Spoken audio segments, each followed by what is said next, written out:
ขับมาพี่น้องเนาะยามปล่อยคำลงแรงคือจังซี่พี่น้องเอ้ยเนาะมีสนิทกะมาฮดกกกระเพพี่น้องเนาะช่วงนี้ก็ฮอดเดือน11พี่น้องเอ้ยเดือน11จังซี่ตกใส่อากาศหนาวเนาะพี่น้องเนาะแต่ว่ามาใส่ชีวิตตอนเที่ยงนี่สิร้อนจัดพี่น้องเอ้ยเนาะมื้อนี้สนิทกันมาฮดกาแฟพี่น้องเนาะอยู่หัวอยู่สวนพี่แหละ ก่อนอื่นก็กลับทักทายสบายดีเด้อพี่น้อง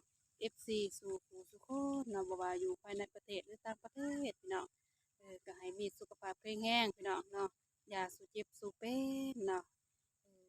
มื้อนี้สนิทก็อยู่หัวอยู่สวนพี่น้องเนาะมื้อนี้ก็ยินดีต้อนรับเข้าสู่สองสาวนี้เราไต่พี่น้องเนาะและเป็นกำลังใจให้เด้อพี่น้องFC เนาะทางฝั่งไทยพี่น้องที่ว่าเขตใต้ ที่ว่าเขตภาคอีสานเขาบอกที่ว่าคืออุทกภัยน้ำท่วมพี่น้องเนาะตอนนี้ก็เป็นกำลังใจให้เด้อเนาะเพื่อที่ว่าอยู่เขตที่ว่าถือน้ำท่วมพี่น้องเนาะก็เป็นกำลังใจให้พี่น้องเนาะ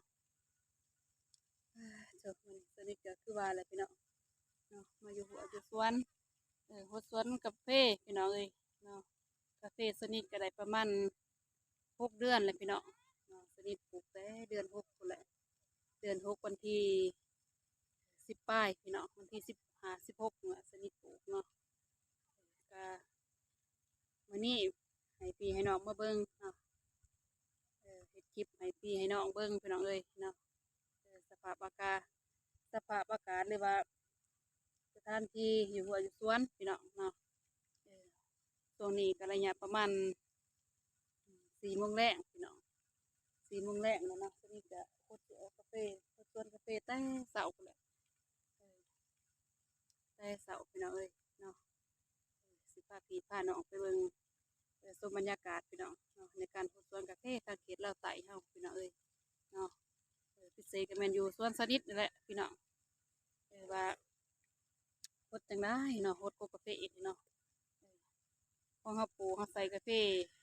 กลางเวียดพี่น้องเอ้ยเนาะถ้าเฮาบ่ฮดน้ำนี่ก็ตายพี่น้องเอ้ยเนาะเฮาต้องได้ฮดน้ำใส่ปุ๋ยใส่สร้างเพิ่นแหละพี่น้องเอ้ยต้องเอาใจใส่ได้กาแฟนี่ก็เนาะ กันทำเอาใจใส่เพิ่นก็เป็นไปบ่ได้พี่น้องเนาะกาแฟเฮาสิตายเนาะกันทำบ่คนเขียวหดหนังหดในใส่ปุ่นใส่เปื่อยพี่น้องเอ้ยเออสีแรงๆมาเนี่ยก็ลมพัดช่วยได้พี่น้องเนาะยามปล่อยคำแรงๆคือจังซี่พี่น้องเอ้ยสนิทก็นั่งพักผ่อนตอนนี้นะเจ้าพี่น้องเอ้ยกาแฟสนิทได้6 เดือนแล้วพี่น้องเอ้ยเนาะเออสนิทก็สิรดน้ำเพิ่นพี่น้องเด้เบิดมือเลยได้มื้อนี้เออต้องรดน้ำเพิ่นพี่น้องเนาะ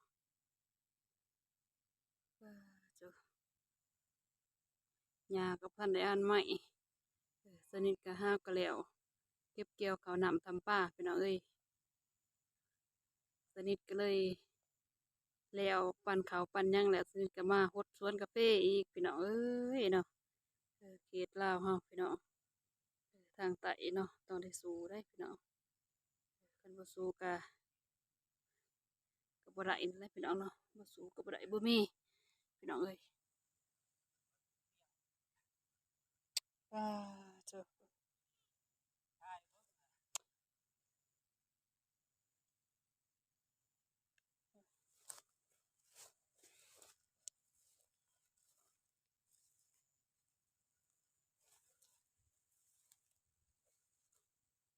บ่ทันได้ใหญ่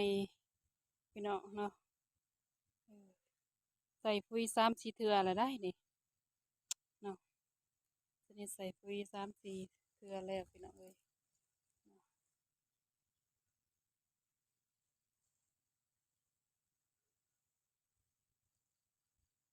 หญ้าก็หกพี่น้องบ่ทันได้ตัดทันได้หยัง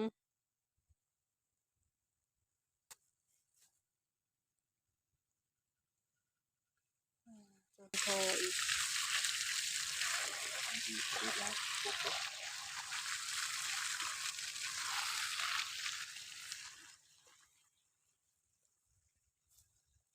แลนทอผ้าก้างเลยพี่น้องเนาะก่อนที่ว่าสนิทต่อยังพี่น้องเนาะต่อขึ้นมาใส่สวนกาแฟนี่แหละพี่น้องเอ้ย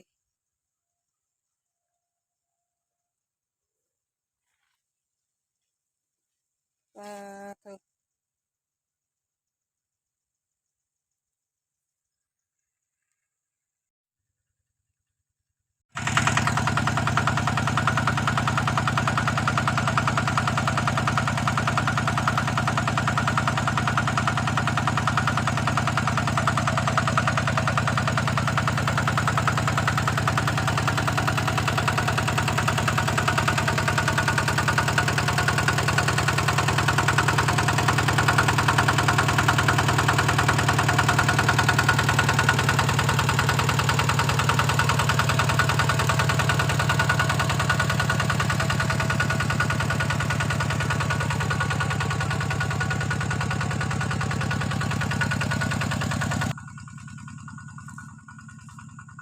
โตบนพักผ่อนพี่น้อง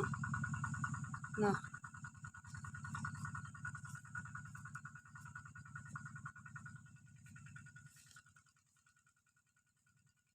เบื้องนี้หดแล้วเบิดแล้วพี่น้องเอ้ยเนาะสนิทหดแล้วเบื้องนี้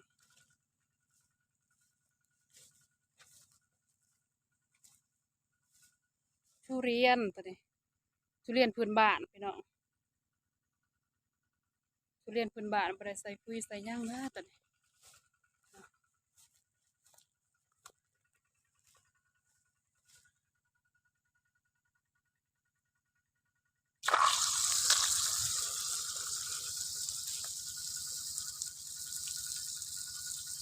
ว่าเธอ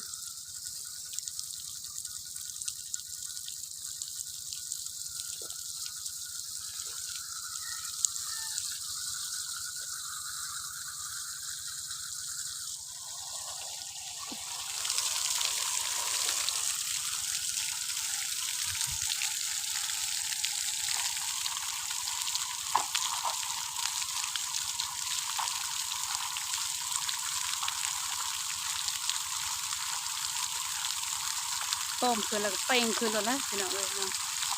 อันนี้เพิ่นได้ใส่ทอหดพี่น้องเนาะ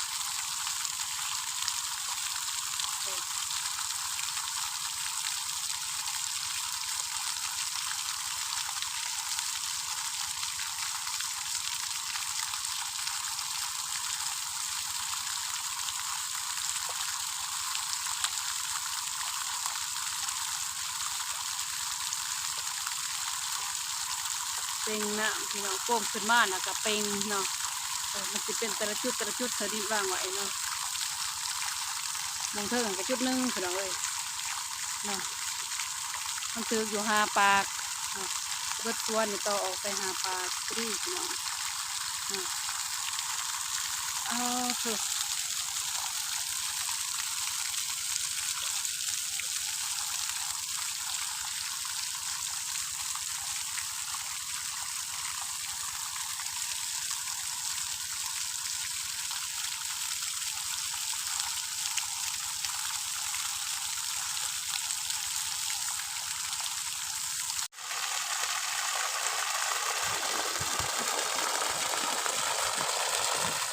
ปลาเถอะ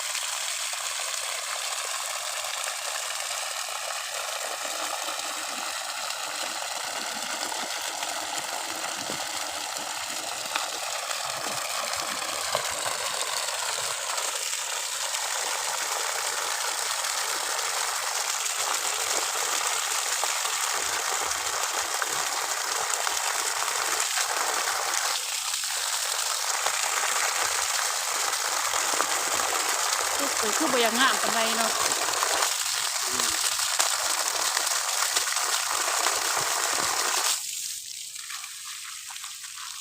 เดี๋ยวพี่น้อง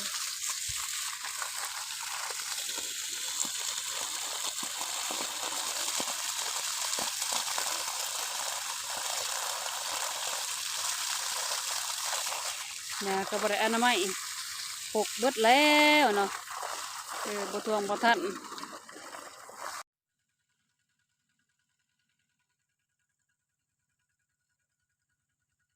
ต่อหดพี่น้องเนาะ ตอนสนิทต่อเอาแต่เขตนี้พี่น้องเนาะทอแลนกลางเลยสนิทเห็ดนะตามนี้เนาะไปเบิ่งทอเนาะสนิทใส่ทอดับได้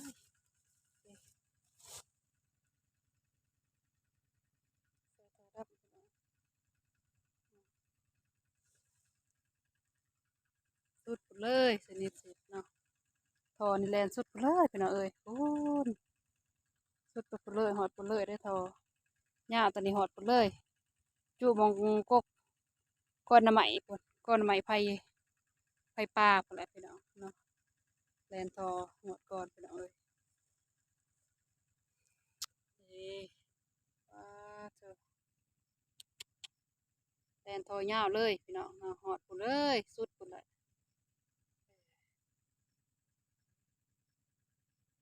หดเพิ่น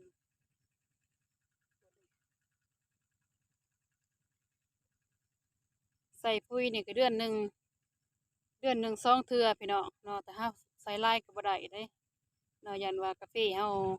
มันตายพี่น้องเนาะจะต้องใส่เอ่อหน่อยหนึ่งบวงแกงหนึ่งเนาะ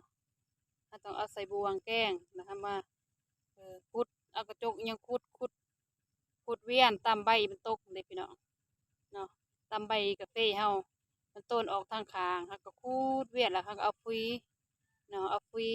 มาโรยใส่ ห้อยใส่ตามคางใบกกกาแฟนี่ล่ะใบกาแฟยาวเพียงใดเราต้องใส่เราก็ขุดปลายเพียงนั้นพี่น้องเนาะขุดคุมไปเพียงนั้นเนาะเออแต่อิงตามพอได้แบบว่าเขาโห้ยเอาก็ได้พี่น้องเนาะถ้าว่ากาแฟมันแข็งแห้งหรือว่ามันใหญ่เนาะมันทนทานนะก็เบิ่งว่ากาแฟมันทนทานโห้ยเอาก็ได้เนาะแต่ชนิดที่เป็นคุ้มพี่น้องกล้วยปากคุ้มมันดิกล้วยปากคุ้มแล้วก็โห้ยตามอันนี้แหละตามที่ว่าใบกาแฟเฮา มันตกลงเพียงใดมันเพียงนั้นพี่น้องเนาะใบหญ้าเพียงใดใส่เพียงนั้นซะเนาะคุยก็ได้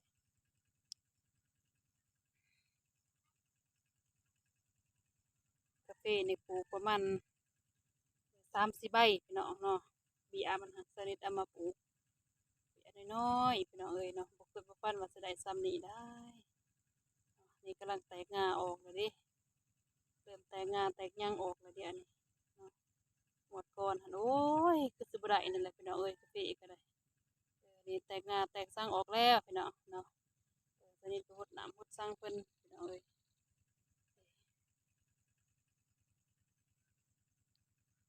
ยากระหกพี่น้องเอ้ยบ่ทันได้อันนี้บ่ทันได้อนามัยเนาะบ่ทันได้อนามัยบ่ทันได้ทาง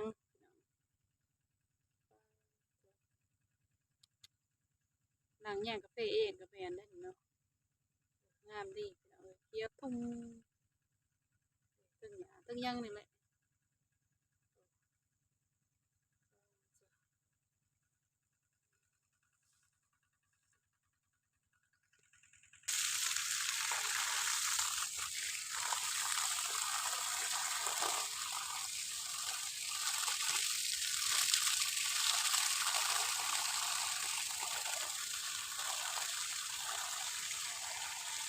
ใส่เต็มคุ้มไปได้น้ำเนาะ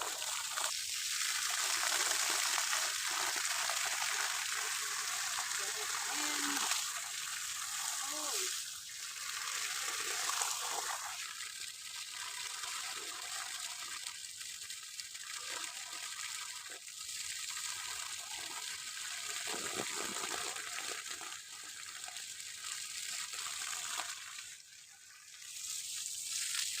ใส่จะเต็มปากคุ้มเลยนี่แต่ละคุ้มแต่ละคุ้มนี่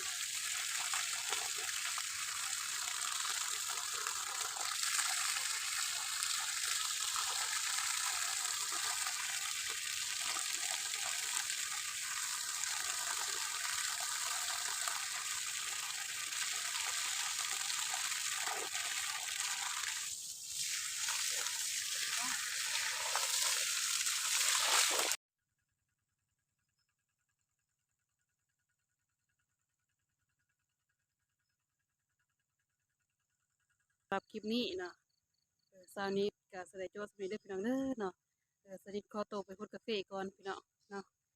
ตอนนี้ก็ค่ำแล้วพี่น้องเนาะ6 โมงแล้วได้พี่น้องเนาะสนิทก็ สิ จบคลิปสนี้เลยแล้วพี่น้องเนาะสบายดีพี่น้องเอ้ยบ๊ายบาย